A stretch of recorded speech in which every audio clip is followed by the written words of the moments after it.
1. So I've got with me a good friend and a very talented visual artist, Miss Harini Nenjatangal from Chennai. And though she's from Chennai and though I'm very loyal to Bangalore, we're not going to be fighting over Kaveri waters here. Instead, what we're going to be talking about is the big Kannada movie that's come out this year and possibly the last few years, which is Kantara. Kantara. So, what was your first impression? Before I start, because I'll take a lot and just keep yapping along, I want to know what did you think? Your first thought after you came out of the theater, like, did you like it? Did you not like it? Was it okay? The thing was like I didn't actually watch the first movie, so I just had my friend sum it up to me before I watched this movie. So this was my first experience of Kantara, and Right. honestly, I was shocked. Like the whole visual and the sound effects and his acting mainly. I was in awe, and my mouth was open throughout the whole movie. So for me personally, I couldn't like compare the first part and second part because Right. I didn't really watch the first part. But I've been told by others that like this was so much better than the first part. This had so much more story, and it was much more Okay. layered than the first movie. Right. I mean, I've had a different thing to this. For me, Kantara is very special in like these big pan-India movies because it's not your traditional pan-India movie, right? Like, Bahubali, RRR, Pushpa, all the big stuff, they're very good, of course. I'm very, very excited to see Bahubali, the re-release that's coming up this month. But they're all very traditional hero movies. Like you've seen these movies before. You've seen these King, Queen, you've seen those masala movies. Kantara is like basically a story of a tribe that's sort of fighting for its land. It's not your typical big blockbuster movie. And in fact, the first movie was apparently around 15 crores. So it was like one of those real Mhm. surprises. And I was very much curious about how are they going to take this to part two? Because if you've seen, I mean, I'm sure if you've summed up part one, you would know that it ends basically with this guy disappearing. Like the person possessed by the Yeah. deity, he just goes woof in a puff of smoke. So it's like, how are they going to continue this? And I think among all the sequels that have come out, this is really very different because instead of just continuing the story from part one or with the characters of part one, they decided to go into like the origins of the world and the setting. And very smartly, they got the same actors as playing their ancestors basically in this. So that was very, very nice. And I have to concur with you, it looked very, very good visually. Like I've seen a lot of King. I love these old royal epic movies, but I have not seen such a realistic depiction of a royal palace. Like it genuinely feels like a real palace, a real marketplace at that time. It's not glitzy. Like these palaces and all they made very shiny, and everyone looks abnormally pretty, but it felt very real. And I wondered how what you thought about that as someone who sketches and draws yourself. Well, it was sort of realistic, especially the palace. But the port, on the other hand, it was like very cartoonish. You know, them like like the chariot at the starting, the chariot falling and all that was very cartoonish at the beginning. But the whole like the palace in the sense was like very small. And with Yeah. that part, I found it very realistic. And also the other thing I realized is, how the palace, usually you think of these palaces, you wonder if it's so big, how does the lighting work, right? Like you see a lot of these movies about kings and queens, they have the diyas lit up at day and all that. I felt after Ponniyin Selvan, maybe like you have a realistic depiction of how light works in a palace because if you see the three shafts of light that just come in the palace, it's not a very overlit. It's not like that, like a Yeah. thousand lamps or something, which is nice. Yeah, and also the forest it was very original, right? Like I it's original in the sense not of this story has also been told in a lot of movies, right? Like they're ordinary tribals, there's people are fighting against kings, but no one has done it in a religious setting. Like you have movies where god comes and saves people, and you have movies where people are fighting for their rights, but these two integrated I've never seen, so that was very fun. And a lot of people's problem with Kantara, this one was, in the original part, the whole god possession scene, the trance thing happens exactly once. It happens right at the climax. You don't see it coming at all. Like it hits you very hard when you see it the first time. So I wonder if you felt that because you haven't seen part one, you felt that. Because for me, because I've seen that and I was like, obviously, if it's Kantara, there has to be one of those scenes. So I was sort of expecting it to happen. So it didn't really hit me that much as part one, but like, did it really like hit you and like you're like, wow, what is going on here? Or was it just like you're not surprised? Yeah, I already knew that there was like that scene at the end of Kantara Part 1. So like I was expecting to be shocked, but like I didn't like think of myself to be that much in awe. Like my mouth was literally open throughout the whole sequence, God sequence, and there was like Right. multiple sequences Yeah, yeah. of it. Yeah.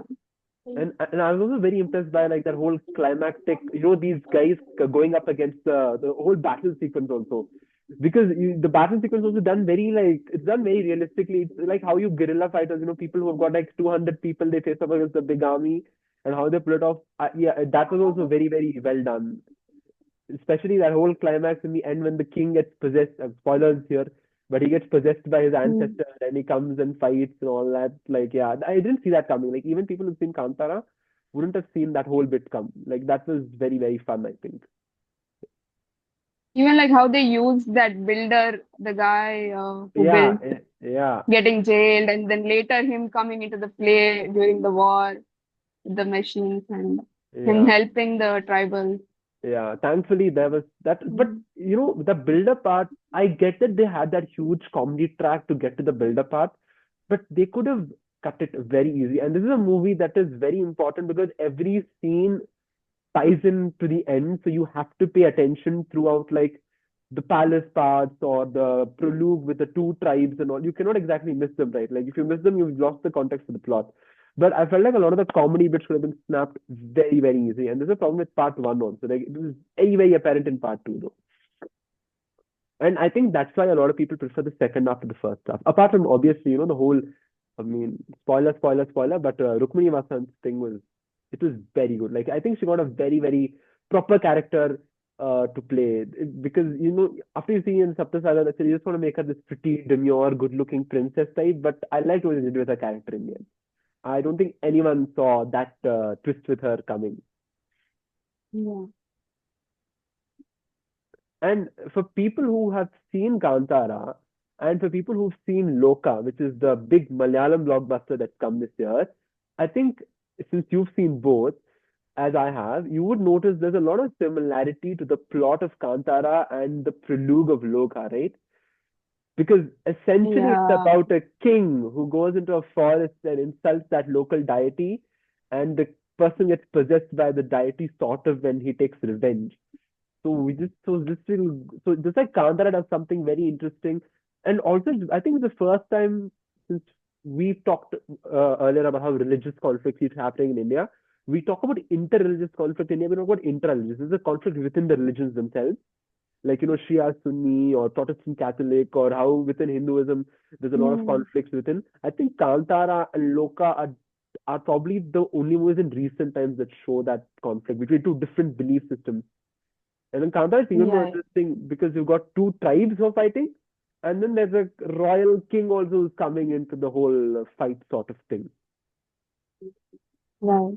Yeah, And there's like this thing in Indian cinema right now where there are like a lot of fantasy movies and religious movies. yeah. I don't know if it's because like they are playing into the fact that the people are buying such movies, or if it's just like them bringing awareness to the religion itself. I think it's a bit of. I think it's like basically one, people are definitely more into religious stuff these days. People definitely want to watch religious content. And the other thing is, you have a certain template in all movies, right? Hero, villain. Villain is out for the hero. You have to beat him. It's a very done to death template, right? And the only way you can bring freshness basically is by putting it in a different setting. So Bahubali did that by putting it in a period setting. RRR did that by putting it in a colonial struggle. What Kantara does, or a lot of these religious fantasy movies do, is they take that thing and they infuse religion and God into it, so that it brings a certain freshness. Also, people's religious sentiments get very easily like awakened, and a lot of times, when you have religious sentiments, it's very hard to criticize a movie. You sort of feel the Hmm. pressure to like it to an extent. So that is there. And also with But I think Kantara you cannot exactly classify because it deals with a very specific god. It deals with a very Yeah. specific milieu. It's not like say Hanuman or Mirai, where they've kept it at a completely different location, which is no relation to reality. It's very specific to that milieu, that tradition, and it's not a tradition that's already been popular, very well known in Karnataka itself. So to take that and I don't think they ever expected it to go pan India, right? That's what, like, compared to these pan India hits, it's not one of those movies that expect, oh, it'll do this much money, oh, this many people will watch it.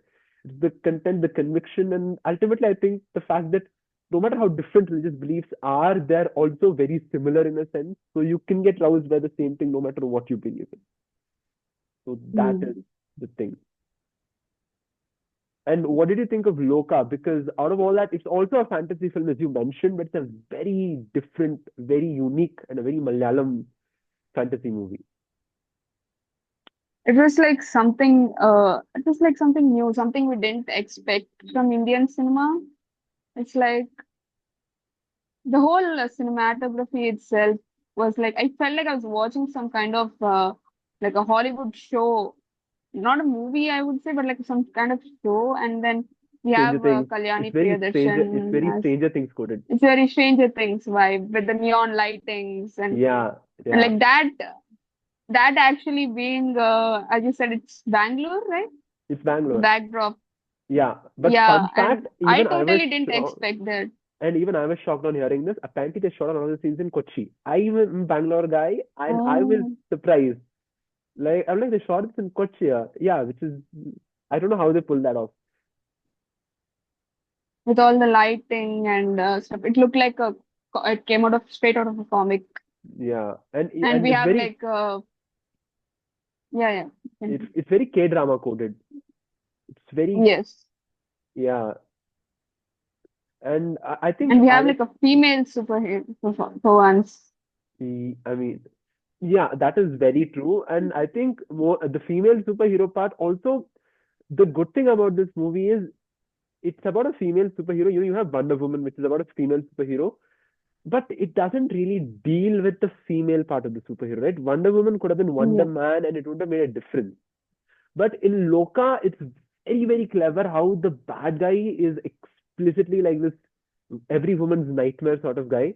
Like he's this misogynist, he's this control freak. He doesn't like the idea of a strong woman. He hates his boss.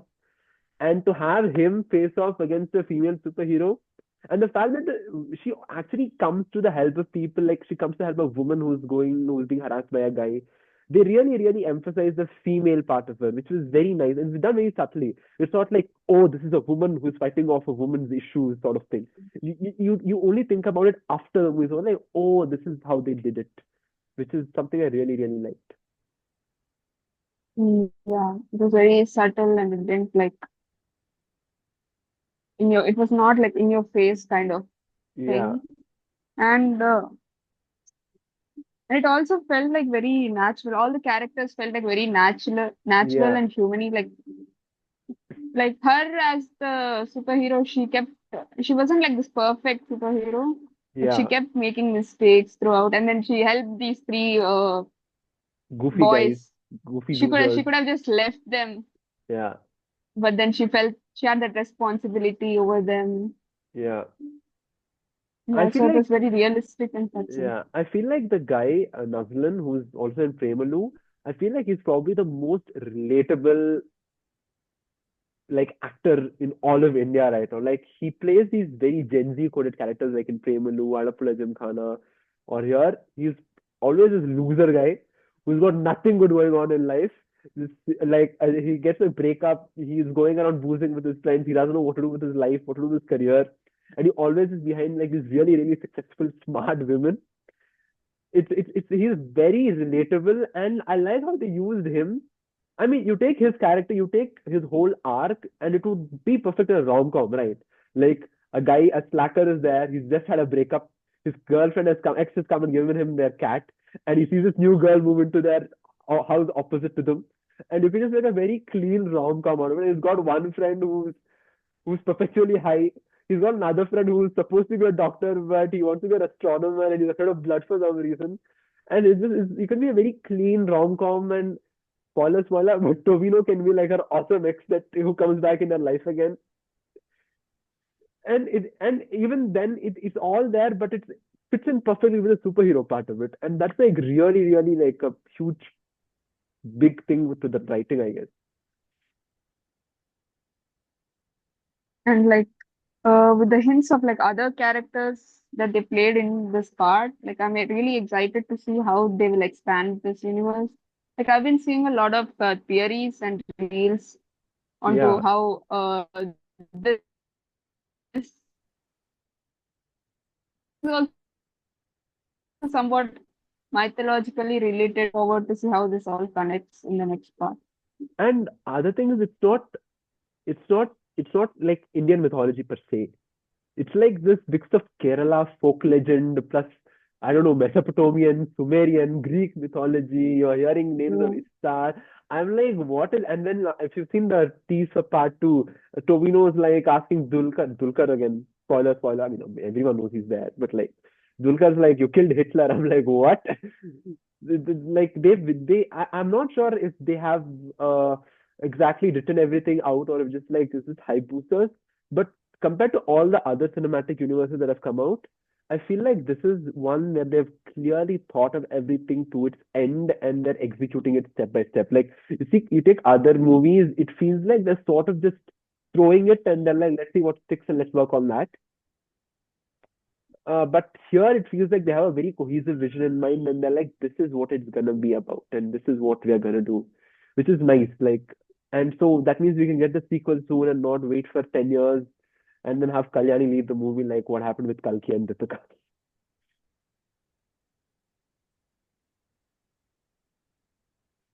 You've seen Kalki. Yeah, I see.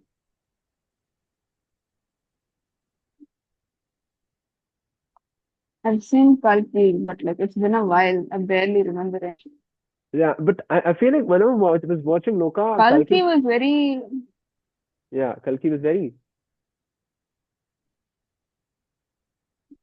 like it was set in distant future. There was no part of like relatability in Kalki. Like when yeah. And other thing it with was more Kalki like is, one of those Marvel like yeah, it was one of those like big Hollywood Marvel DC things. But other uh, thing with Kalki was also I kept remembering Loka was like I wondered if the comedy, the sort of humor aspect that Prabhas's satire is supposed to have in Kalki, it didn't work at all for anyone who watched it. You know that whole Arshad Wasi thing where he was like he apparently called Prabhas a Joker and he was like, no, I meant the character was treated like a Joker and all that. They did it pretty well in Loka. It's like they saw that like okay, this is what we're supposed to do, and they just like sort of worked on that part because if the humor thing didn't work in Loka, it would have been a huge pain to sit through because it's not very heavy on special effects or like the action is not so spectacular also. It's very simple stuff. It's just dishum only. But the humor thing, the relatability, the fact that you buy these characters and the world building is what really makes it feel special. Because the final fight is actually not particularly like standout worthy. yeah. Yeah. And like, and this is very popular fan theory, so I wanted to ask before we move from Lokas, do you think Mutun is the good guy or the bad guy? You know who's playing Mutun, right? From what? Yeah, Mammootty, right? Yeah. So is he gonna be the good guy Yeah. or the bad guy? I feel like he wouldn't be a good guy or bad guy. We couldn't like separate. I feel like he would have his own kind of justification for his behavior. So I don't think I would categorize him as a good guy or a bad guy. Right. And moving on from like, this is also probably the first movie fun fact that Mammootty and Dulquer are in together. Fun fact. They've never acted a movie Yeah, together. I'm not much into care. Oh, Yeah. But you're not much into Kerala movies, but like Dulquer is everywhere. So you have to follow Dulquer is some. it? Like he's doing Telugu, Tamil, Hindi, Malayalam. Like he's actually not doing Malayalam not a lot these days. But like moving from father and son in Malayalam to father being directed by son, we also had Bats of Bollywood this month, which was probably the biggest surprise out of these three because I don't think anyone expected it to be that entertaining or fun. And before me, a proper Bollywood fan, starts on about it, I want you to talk about it because you've not really Hindi movie, you don't watch movies a lot. So how did you find Yeah. it? How did you enjoy it? I don't even watch, like, as a Telugu person myself, I don't even watch Tollywood movies. So as watching back of Bollywood, like I got none of the references except the Right. part where, like this that officer and the drug case, except Huh. those like few parts here and there. I got none of the reference. I didn't get the Om Shanti Om reference or the nothing. No. Right. But for someone who didn't like get any reference, it was fun for me to watch as well. Like it wasn't like, oh, I'm not getting the reference, and I didn't feel like left out. So Right. it was fun for me to watch as well. Right. I mean, for someone who gets the references, I was like, wow, how did he have the guts to pull it off? Like, because, in a show that is produced by the biggest superstar, that is actually about, okay, so give a reference, right? Shah Rukh Khan's old life is very similar to the main character's life. Because Shah Rukh Khan is this guy who comes from a very middle class family. He's from Delhi. His dad died of cancer when he was 15. His mum died of cancer when he was 23. So he was an orphan basically when he came to Mumbai. And when he was young, very famously, in his first TV interview, someone asked him, he once said, I'm the best. I'm the best that can ever be. So apparently someone once asked him, they're like, if you're the best, what about Mr. Bachchan? You told he's your favorite actor and he's your inspiration, right? So what about him? And he very famously said, he's like, he may be the greatest, but I'm still a bit better than him. And if you think about it, that's the exact same line that Asman uses, right? He's like, सितारे तो बहुत है, but Asman सिर्फ एक. And you're like, no, I've never Okay. met a guy who's named Asman. And like, oh, they named him for that dialogue. Just for that dialogue, they're like, his name has to be Asman Singh. And like, I mean, and even without that reference, the line is slap. Like it's a proper masala, like proper dialogue. And also the thing that and the whole journalist thing also was apparently Shah Rukh Khan had to do this one sort of intimate scene in his early movies. And the actress was the director's wife. And some magazine guy apparently wrote that the director wanted him and his wife to spend a night together to get comfortable before the scene. It's like, gossip stuff. So apparently he got so pissed when he heard that he actually went to the journalist's house and he's like, will you come out or not? And started using all these Delhi type galis like MCBC and all. Like, if you come out, you come out now, I'll kill you. If you come with my house, I'll kill you. And they actually had to arrest him and put him in jail. And when he went to jail, he took permission for a phone call. You had a phone call, right? He got a phone call. He called the same journalist and he's like, I was so pissed at you just for writing about me. Now you put me in jail. Now you see what I'm going to do to you. Which is again like which is again, he goes to jail and he gets out on bail. Like, yeah, the references are a lot.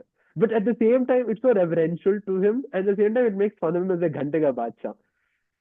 And you buy that also. Like it is insane how a series that moves between comedy, drama, action. I don't know. It's touched every genre. There's sexual humor. It's like an adult comedy at times. It's like a buddy comedy at times, and it just comes together very cohesively. It's like insane how they pull that off. Yeah, and the whole action sequence at the end as well with the car racing Yeah, and how at the perfect timing the whole lorry comes with the ad man, smooth. and all the cameos as well in this show from like Rajmouli, Amir Khan, and there are like so many cameos. I can't even count. Yeah, I mean, Like but it's the best cameo is obviously "Kaho na kaho, ye aage." Imran Hashmi. I think he has not gotten such a good role. Forget movie role, anything in like past 15 years or something.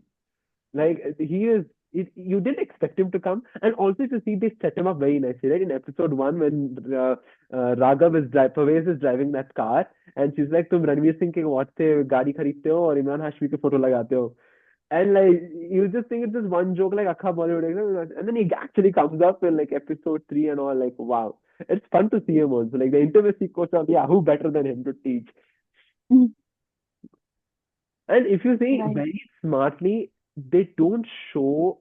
I mean, I don't want to give out the plot. Maybe I can give out the plot. We'll say that for later. They don't show the Asman and forget her name, Bobby Deol's daughter, they never showed to be particularly intimate with each other. Yes. What? Like as a Bollywood movie, you'd expect, like, since you'd expect it to play in the starting as well, like during the intimacy coaching itself, you'd expect them to be Yeah, a bit more intimate than just yeah, playing few games, and they yeah, don't play into that. yeah, and But and it it's doesn't reveal the plot itself. You don't guess it for. yeah. And they always have someone interrupting them in the middle. Like, one point Imran Hashmi comes, one point Bobby Deol comes and all like and I have to give it, I don't know how the hell they came up with Bobby Deol's son's character, Mr. Shomik. It has to be one of, oh my God, I don't know how they pull that off. Like, it's so offensive to think about the stuff he says, but it's so funny. Like, I don't know if I should hate myself for laughing that hard at the stuff he does. And the whole ending with Pushpa. I mean, forget the ending with Pushpa. That whole the little virtual thing he does, like Pushpa sali garib chori karti hai. Like, wow, like it's super weird. It's almost like he's making fun of the people around him, right? Because you think of Shah Rukh Khan's son, you would think of that sort of guy. Like, he's very spoiled, very bratty, very rich and out of touch. That's sort of the stereotype you have of him. And he takes that stereotype and makes it even worse. Like, it's like this guy who's a total creep and perv, and like the sort of jokes he makes about his sister and all, like, wow. I mean, given that a lot of the show is based on real life people, I'm actually wonder who, if that is actually on a real life character, because whoa, like super super toxic. And Bobby Deol was also very good. Like, I think this is like a very proper. He was sort of getting into these villain roles after Animal, but like he got a very proper Yeah. character, very proper hero treatment, like that thing where he's smoking a cigarette and he's coming and that soldier thing is playing. He looked very cool. So yeah, Bobby Deol was good. The everyone was very good in that movie, in that show. Like, the performances was very good. Even like Who- the small cameo roles itself, they Yeah, were not like, oh, they're just there and then they just disappeared. They played some kind of plot into the story. yeah. And I mean, who is your favorite of all the actors? I'll before I tell mine, like, who is your favorite performance? In this show, or you're asking in Bollywood itself? In this show, Bollywood is like a huge industry. What? In this show, I'm like obviously Bobby Deol's son, that Salwar's son character. Right, right. Huh.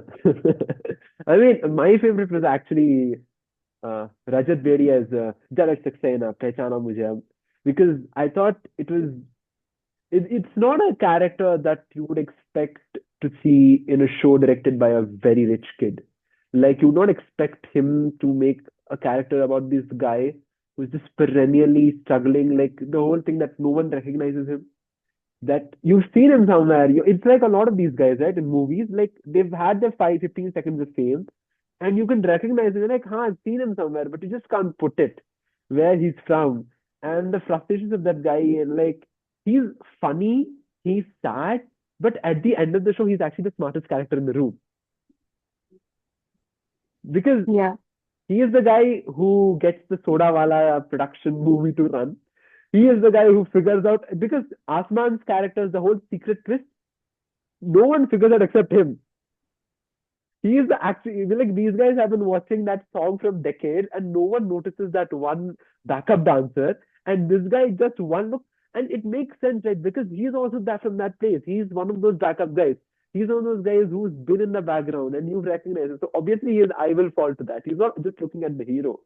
So like, that was spectacularly done. I mean, like, his character arc was really funny, especially the whole pen drop sequence. If it was in a theater, I'd have whistled for that sequence. Like, it was very satisfying to watch. Mm. And funnily enough, he was actually one of those 15 seconds of fame guy. So Right. like, I've never heard of him before this. yeah, he's there's this very famous meme of his where it's like, he's basically saying, इज्जत सबकी करेंगे तो लूटेंगे किसकी,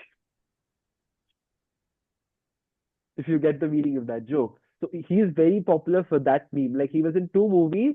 One was Koi Mil Gaya, one was this movie, and he's remembered only for that meme. And apparently he was in Canada because he'd like gotten sick of this and he just went and he was doing his thing. And very specifically, like they called him and they're like, we want only you for this, we want only this character.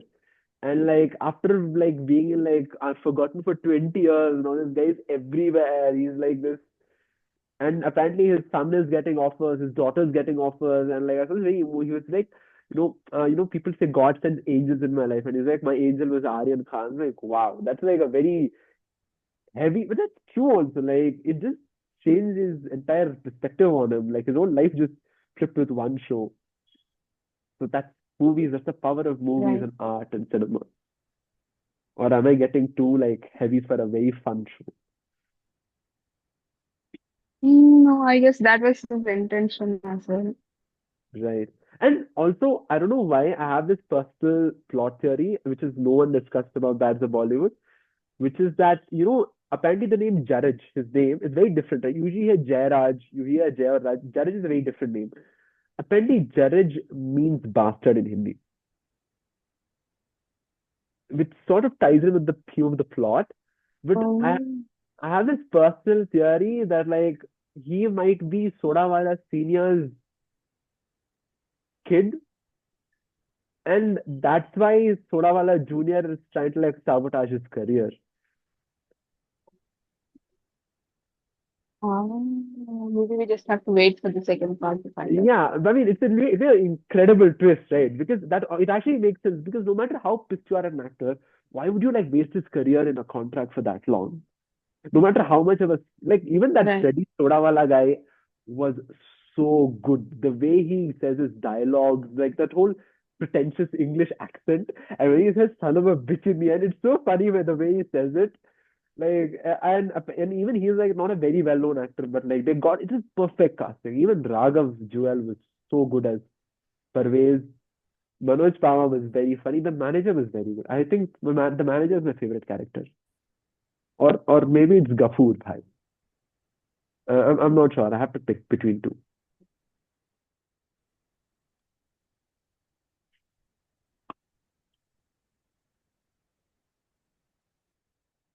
I think we lost you there. Your thing isn't working. Yeah, my connection. Yeah, this is what happens when you're in not a home of your own. Right. And thanks for reminding. Hey, you can always go back to watching Premal if you want Hyderabad again. Or actually, don't watch Premal. Premal's It sets up unrealistic Premal's expectations depiction for. of like corporate life is like so different from what I'm experiencing. Right. You haven't found your Adi yet. Just wait, he'll be there. The whole team, I haven't found anyone.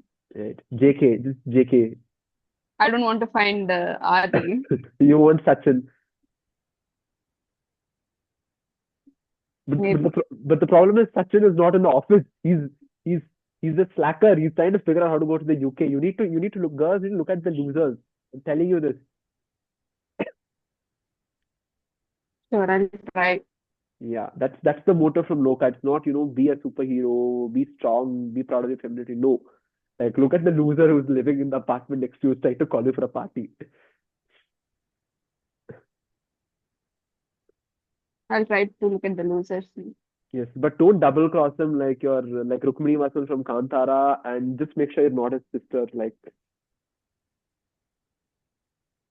I'll keep your advice in mind. yeah, yeah. So this is our takings from the movies and the shows that we watched in the past month, and we'll be hopefully back with more content to serve you. Any parting message for the people watching this, Harini? Apart from your venting out at your No. some ex of yours or something, like please don't, this is not for personal pot shots. We're very professional here. Only I'm allowed to do that. Um, I have no message for everyone. Just watch more movies, right? Yep. So she's basically gone to one of the most famous That's quotes, it. which is cinema is not a post office for messages, it's for entertainment. So keep very entertained and see you all in another video. Goodbye, everyone. And thanks, Harini, for joining us. You're welcome.